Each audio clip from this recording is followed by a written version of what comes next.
কোনো এক বিকেলে একান্ত কোনো এক গ্রামের পথে। সবুজ প্রকৃতি ও গ্রাম্য সৌন্দর্যে ভরে উঠেছে চতুর্দিক। মাটির রাস্তা ধরে লম্বা পথ, রাস্তার দুপাশে সবুজ ঘাসের সারি, সঙ্গে বনফুলের মেলা। বাতাসের দোলনিতে বনফুলগুলো ভূমি স্পর্শ করে যেন আমাদেরকে আহ্বান জানাচ্ছে। কোথাও কোথাও সোনালি খড়ের ছা মাটির বাড়ি, মাটির বাড়িগুলোতে সাদা আলপনা দেয়া কি অপূর্ব শোভা সৃষ্টি করেছে। বিশাল দালান উঠান, আর বাড়ির উঠানে একটা তুলসী মঞ্চ।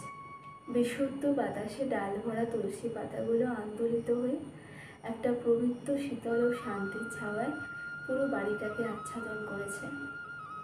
গ্রাম্য পাড়াগুলোতে খিতখিত ও বসন্তী খেলায় পূর্ণ হচ্ছে মেঘবেলা। রাস্তার দুপাশের পুকুরগুলিতে শালুকের সৌন্দর্য। পুকুর ঘাটে গ্রাম্য বধূর জলের আওয়াজে জলের মাছগুলো কখনো মিলিয়ে যাচ্ছে, কখনো আবার ভেসে উঠছে।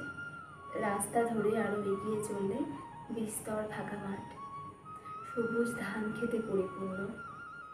কোথাও কোথাও জলা জমি, গরু নিয়ে লাঙল দেওয়া হচ্ছে। কোথাও কোথাও একটা করে ধান গাছ পড়তে পুরো পরিবার মহা আনন্দে কাজে মেতে উঠেছে। রাস্তার পাশে ফাঁকা মাঠে একদল ছেলেরা ফুটবল খেলায় মেতে উঠেছে। দূরে তাল আর খেজুর গাছের সারি। পুরো নীল আকাশ এবার লালচে হয়ে উঠেছে। এবার গোধূলি নামার পালা। সূর্যাস্তের লালাভা দূরের গাছগুলোতে ছুঁয়েছে। রাখালেরা গরু নিয়ে ফিরছে।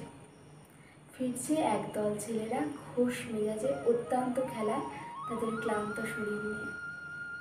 মাঠে থাকা শ্রমিকরাও বাড়ির পথে।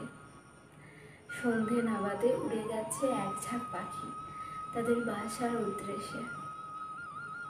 সন্ধে এবার ছুঁয়ে ছুঁয়ে।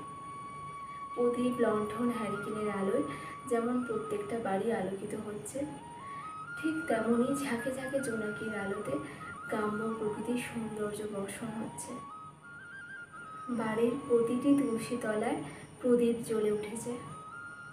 প্রতিটা বাড়ি বাড়ি শঙ্খধ্বনিতে সমস্ত অশুভ শক্তি বিনাশ হয়ে শুভ শক্তিতে ছেয়ে গেছে পুরো গ্রাম।